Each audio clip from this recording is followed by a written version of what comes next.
அன்பு நேயர்களுக்கு இனிய வணக்கம். ரிஷப ராசிக்கார நேயர்களே, நவம்பர் 1க்கு மேல் நிச்சயம் இது நடக்கும்.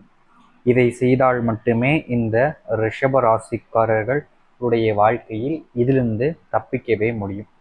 ரிஷப ராசியினுடைய ராசி அதிபதியாக சுக்கிர பகவான் அமைந்திருக்கிறார்.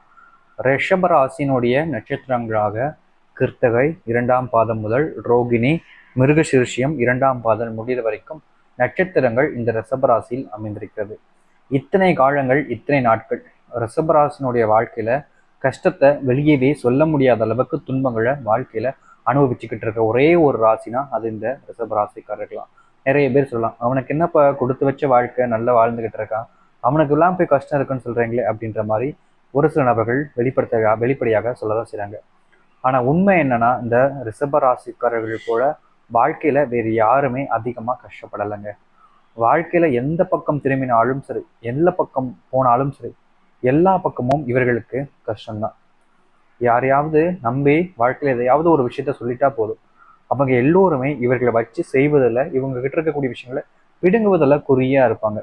இந்த ரிஷப ராசிக்காரர்களுக்கு என்ன செய்வதுன்னே தெரியாது. ஏன்னா காரணம் என்னன்னு நீங்களே தெரிஞ்சுக்கலாம். ரிஷபராசிக்காரர்கள் யாரையும் கெடுக்கணும்னு நினைக்க மாட்டாங்க.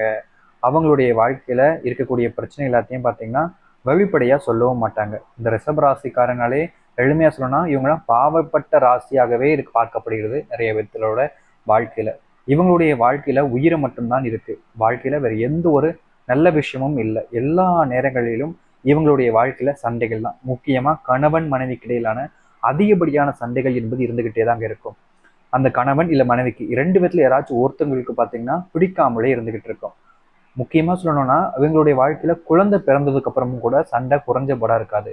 அந்த அளவுக்கு வாழ்க்கையில ரொம்ப கஷ்டப்படக்கூடிய நபராக இருக்கிறார்கள் இந்த ரிஷபராசிக்காரர்கள். எளிமையா சொல்லணும்னா உயிர் ஒண்ணுதான் இருக்கு. சொத்து, சுகம், மனைவி, காதல், வாழ்க்கை, குடும்பம்னு எல்லாத்தையும் இறந்துட்டு வெறும் உயிரை மட்டும்தான் வச்சுக்கிட்டு இருக்காங்க இந்த ரிஷபராசிக்காரர்கள். எல்லா பக்கம் இருந்தும் கஷ்டம்தான். யாரையாச்சும் ஒருத்தரை நம்பிட்டா போதும் உடனே ஏமாத்திறாங்க. யாராச்சும் ஒருத்தரை நம்பி ஏதாச்சும் செய்யலான்னு பார்த்தீங்கன்னா நம்மளை ரொம்ப எளிமையா நம்மளை நம்பி ரொம்ப ஏமாந்து நம்ம நிற்க வேண்டிய நிலைமை தான் ஏற்படுகிறது இந்த ரிஷபராசிக்கு. எல்லா பக்கம் இருந்தும் யாரை நம்பி எந்த ஒரு விஷயமும் செய்யவில்லை. எல்லா பக்கம் இருந்தும் எப்போ பார்த்தாலும் இந்த ரிஷபராசிக்காரர்களுக்கு துன்பத்தை மட்டுமே கொடுத்துக்கிட்டு இருக்காங்க. இவர்கள் என்ன செய்வதுன்னே தெரியாம மொழி பிதுங்கி நிற்கக்கூடிய நிலைமை தான் இந்த ரிஷபராசிக்கு. ஐயா, மாசத்துல நிறைய கஷ்டம் வந்துருச்சு ஐயா. சாமி, என் வாழ்க்கையே தொலைச்சிட்டேன் சாமி, நிம்மதியா வாழ முடியல சாமி, என் வாழ்க்கையில எல்லாமே கஷ்டமா தான் சாமி இருக்கு. உங்களுக்கு நான் ஒன்று சொல்லவா ரிஷபராசிக்காரர்களே, நீங்க ஏங்க அதிகமா நம்புறீங்க மற்றவங்கள? ஏன் நம்புறீங்க? முடிஞ்ச அளவுக்கு மற்றவங்க மேல நம்பிக்கை வைக்கிறத நீங்க தவிர்த்துடலாம்ல. ஒருத்தர் நம்புறதுனா உங்களுக்கு நிறைய பிரச்சனை வருது. நீங்க ஒருத்தர் அதிகமா நம்புறீங்கன்னா பிரச்சனை வரப்போதா? நிச்சயமா கிடையாது. இன்னொன்று, இந்த ரிஷபராசிக்கு நீங்க உங்களுடைய வாழ்க்கையில இதெல்லாம் வேணும்னு ஆசைப்படுறீங்க, அதுக்கான முயற்சி பண்றீங்க. ஆனா ஏன் அதை கிடைக்கிற நேரத்துல அதை அது உங்களுக்கானதுன்றத ஏங்க புரிஞ்சுக்காம விட்டு கொடுக்குறீங்க? அது உங்களுக்கானதுன்னு உங்களுக்கே தெரியுது. அதை பறிப்பதற்கு நீங்க முயற்சி பண்ணாதானே உங்களுக்கு கிடைக்கும்.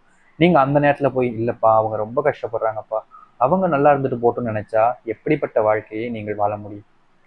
நீங்களே சொல்லுங்க. இப்படி உங்களுடைய வாழ்க்கையில நல்லது நடக்கணும்னு வரும்பொழுது நீங்க அந்த நல்லது எனக்கு வேண்டாம் அவங்களுக்கு நடக்கட்டும்னு விட்டா கடைசி நேரத்துல நீங்க என்ன செஞ்சாலும் அது உங்களுக்கு நன்மைகளை ஏற்படுத்துமானா நிச்சயமா கிடையாது. அதனால இந்த ரிஷபராசிக்காரர்கள் உடைய வாழ்க்கையில முழுமையா மனசாராக மற்றவங்க வாழ்க்கையை பத்தி கவலைப்படாம, மற்றவங்களுக்கு அதிகமா உதவி செய்யணும், மற்றவங்களும் நல்லா இருக்கணும்னு நினைக்காம நீங்க நல்லா இருக்கணும், உங்களுடைய குழந்தை குடும்பம் வாழ்க்கை நல்லா இருக்கணும், செல்வ பிரச்சனை இல்லாமல் நீங்கள் வாழணுன்ற ஒரு எண்ணம் இருந்தாலே போதும். இந்த ரிஷபராசிக்காரர்களுடைய வாழ்க்கையில எக்கச்சக்கமான நன்மைகள் நல்லதுகள் நடக்க ஆரம்பித்துவிடும். இவ்வளவு காலங்கள் நீங்க எவ்வளவோ விஷயங்களை பண்ணீங்க நல்லதுக்காக, ஆனா எந்த ஒரு நன்மைகளும் உங்களுடைய வாழ்க்கையில் நடந்திருக்காது. ஆனா இந்த ரிஷபராசிக்காரர்களுடைய வாழ்க்கை இந்த நவம்பருக்கு பிறகு முழுமையான மாற்றத்தை பார்க்க போகுது. உண்மையா சாமி அப்படின்னு கேட்டீங்கன்னா நிச்சயமாங்க. உங்களுடைய வாழ்க்கையில இருக்கிற எல்லா கஷ்டங்களையும் தீர்த்து அந்த கடவுள் உங்களுடைய வாழ்க்கையை மாற்றப் போகிறார். ஆனா ஒரு விஷயம், இதுல நீங்க இதை தடுக்க நினைத்தாலும் தடுக்க முடியாது. இதுதான் நடந்தே தீரும். அது நல்லதாகவும் இருக்கும், கெட்டதாகவும் இருக்கும். அதை நீங்க தான் பார்த்து சகித்துக் கொள்ள வேண்டும். சரி, இந்த ரிஷபராசியில் நடக்க போன்ற விஷயம் என்னன்னு பார்ப்பதுக்கு முன்னாடி ரிஷபராசிக்காரர்களுக்கு இன்னொரு ஒரு முக்கியமான ஒரு நல்ல விஷயங்க. அது என்னன்னா, இந்த ரிஷபராசினுடைய வாழ்க்கைக்கு முக்கியமான நாளாக மாற்றம் அடையக்கூடிய நாள் இந்த நவம்பர் 1. இந்த நவம்பர் 1 தான் அமாவாசை. அதுவும் மாதத்தினுடைய தொடக்கத்தினால அமாவாசை வருதுங்கிறது ரொம்ப விசேஷம். அப்படிப்பட்ட நாள் இப்போ வந்திருக்கு. அதனால அந்த ஒரு நாளை நீங்க தவற விடாதீங்க, சரிங்களா? அந்த ஒரு நாள்ல பரிகாரம் என்ன செய்யலான்றதை நம்ம கடைசியில் பார்ப்போம். இந்த மாதத்தை பொறுத்த வரைக்கும் உங்களுடைய வாழ்க்கையில ரொம்ப நாள் கஷ்டப்பட்டுக்கிட்டு இருந்தீங்களா? ஒரு காரியத்தினால, ஒரு விஷயத்தினால, இப்ப பாரு ஒருத்தங்க உங்ககிட்ட சண்டை பிடிக்கிறதுல இருந்திருக்கலாம். அது எல்லாமே நீங்க போகுதுங்க. வெகு நாட்களாக உங்களுடைய மனசுல இருக்கக்கூடிய ஒரு விஷயத்த உங்களுடைய விரும்பக்கூடிய நபர், பெண், ஆண்களிடம் கூற முடியும். உங்களை விட்டு சென்ற அந்த நபர் உங்களை தேடி வந்து உங்ககிட்ட மன்னிப்பு கேட்பாங்க.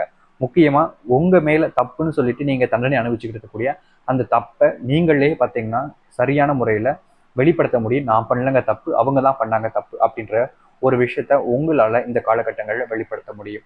நீங்கள் குறைவாக பேசுவது இந்த காலகட்டங்களில் ரொம்ப முக்கியமான ஒன்றுங்க. நீங்க எந்த அளவுக்கு அதிகமா பேசுறீங்களோ உங்களுடைய மதிப்புங்கிறது அந்த அளவுக்கு எல்லா இடங்களிலும் குறைய ஆரம்பிச்சிடும். அதனால முடிஞ்ச அளவுக்கு இந்த ரிஷபராசிக்காரர்கள் மற்றவர்களிடம் அதிகம் பேசாமல் கொஞ்சம் அந்த பேசக்கூடிய விஷயங்களை குறைச்சிக் கொள்வது நல்லதாக ஏற்படுத்தி கொடுக்கும். தொழில் வியாபாரத்துல ஈடுபட்டவர்கள் பார்த்தீங்கன்னா ஒரு குறிக்கோளை தான் இந்த வாழ்க்கையை முன்னேற்றி முயற்சி செஞ்சுக்கிட்டு இருக்காங்க. அதனாலேயே இந்த தொழில் வியாபாரத்தில் ரிஷபராசிக்கு நல்ல முன்னேற்றம் என்பது இருக்கும். இது நாள் வரைக்கும் நீங்க பார்க்காத அளவுக்கு ரிஷபராசினுடைய வாழ்க்கையில நல்ல முன்னேற்றம் என்பது இருக்க போகுது. அது எந்த ஒரு கவனமோ குறைவோ இருக்கிறதுனால எந்த ஒரு பிரச்சனைகளும் வராது என்பதை உறுதியா சொல்லிக்க முடியும் இந்த ரிஷபராசிக்கு. இந்த ரிஷபராசினுடைய வாழ்க்கையில உத்தியோகத்துல ரொம்ப நாள ஒரு சில பிரச்சனைகள் இருந்துகிட்டே இருக்கும். சக ஊழியர்களிடம் அடிக்கடி சண்டை நடந்துகிட்டே இருந்திருக்கும். இல்ல மேலதிகாரிகள் உங்களை நீங்க அவங்களுக்கு கீழே வேலை பார்க்கறதா நினைக்காம அவங்களுடைய அடிமை மாதிரி உங்களை நடத்திக்கிட்டு இருப்பாங்க. அந்த பிரச்சனையெல்லாம் எதிர்த்து கேட்கக்கூடிய தைரியமும் அதை விட ஒரு நல்ல வேலை வாய்ப்பும் உங்களுக்கு கிடைக்கும். முக்கியமா வேலை பறி போகலாம், ஆனால் அதை விட நல்ல வேலை என்பது உங்களுக்கு இந்த இக்கட்டான சூழ்நிலையிலும் கிடைக்க போகுது. நீங்க நினைச்சு பார்த்திருக்க மாட்டீங்க, என்னுடைய வாழ்க்கையில் இவ்வளவு சம்பளத்தில் இந்த வேலையா, நான் இதை வாழ்க்கையில கனவுல கூட நினைச்சு பார்த்தது கிடையாதுங்க. இந்த அளவுக்கு என்னுடைய வாழ்க்கை மாறும் தெரியுதா, நான் நல்லபடியா இருப்பேன்றது எனக்கு இப்பதான் புரியுது அப்படின்றது நீங்களே அப்போ உங்களுடைய வாய்க்களால சொல்ல முடியும். இந்த நவம்பர் மாதத்துல அது கட்டாயம் நடக்கும். குடும்பத்துல கணவன் மனைவிக்கு இருந்த கருத்து வேறுபாடுகள்லாம் கொஞ்சம் நீங்கும். கொஞ்சம் நெருக்கம் என்பது இந்த கணவன் மனைவிக்கு இடையிலான அதிகரிக்க போகுது. அதுல எந்த ஒரு மாற்று கருத்தும் இல்லை. உங்களுடைய வேலை செய்யக்கூடிய இடங்களில் சக ஊழியர்கள் உங்களுக்கு ஆதரவாக இருப்பார்கள். ஆனால் ஒரு சில நபர்கள் வேண்டுமென்றே உங்களை போட்டுக் கொடுப்பது, உங்களை அவமானப்படுத்துவதற்காக முயற்சி செய்வது. ஏன்னா நீங்களும் அவர்களும் ஒரே பொசிஷன்ல இருப்பீங்க. அந்த ஒரு இடத்துக்கு தான் வரணுன்றதுக்காக உங்களை கீழே தள்ளி விட்டு தான் உயர்த்தி காட்டிக்கணுன்றதுக்காக ஒரு சில விஷயங்களை அவங்க செஞ்சுக்கிட்டு இருப்பாங்க. அதையெல்லாம் நீங்க கவனத்தில் கொண்டு சரியான ஒரு பாதையில சரியான ஒரு விஷயங்களை தேர்ந்தெடுப்பது என்பது இந்த ரிஷபராசிக்கு கட்டாயமாக இருக்கக்கூடிய ஒன்று. முடிஞ்ச அளவுக்கு இந்த ரிஷபராசிக்காரர்கள் எல்லோரும் மற்றவரிடம் எல்லா விஷயத்தையும் கூறாம இருப்பது ரொம்ப நல்ல விஷயங்க. ஏன்னா இவர்களை பொறுத்த வரைக்கும் எந்த ஒரு விஷயத்தையும் மறைக்கணும்ன்றத ஒரு எண்ணம் வராது. மறைக்கிற அளவுக்கு தைரியமோ மறைக்கிற அளவுக்கு அந்த ஒரு பொய்யான விஷயங்களை பேசுற அளவுக்கான அந்த எண்ணமோ இவங்களுக்கு கிடையாது.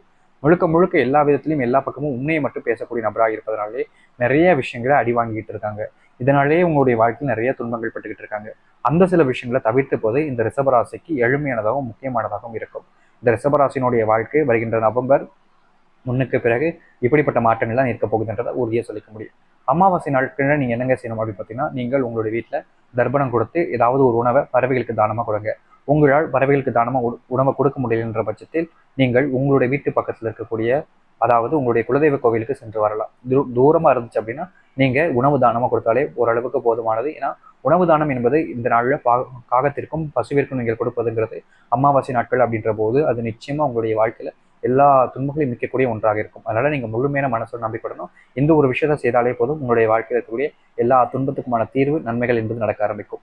நம்புங்கள், நம்பிக்கையோடு செய்து வாருங்கள். உங்களுடைய வாழ்க்கை மாறுவதும் உங்களுடைய வாழ்நாள் பிரச்சனைகள் தீர்ந்து நன்மைகள் நடப்பதும் என்பது இதன் மூலியமா எளிமையாக உங்களுடைய வாழ்க்கையில சாத்தியப்படுத்தப்படும். நம்பிக்கையோடு செய்து வாருங்கள். இந்த ஒரு பரிகாரத்தை இந்த விஷயங்களை பார்த்து புரிஞ்சு செஞ்சுட்டு வாங்க. ரிஷபராசினுடைய வாழ்க்கை இப்படிப்பட்டதாக தான் இருக்கும். நம்பிக்கையோடு நல்லது நடக்கட்டும். நீங்க நம்பினால் அனைத்தும் நல்லதாக நடக்கும். நன்றி, வணக்கம்.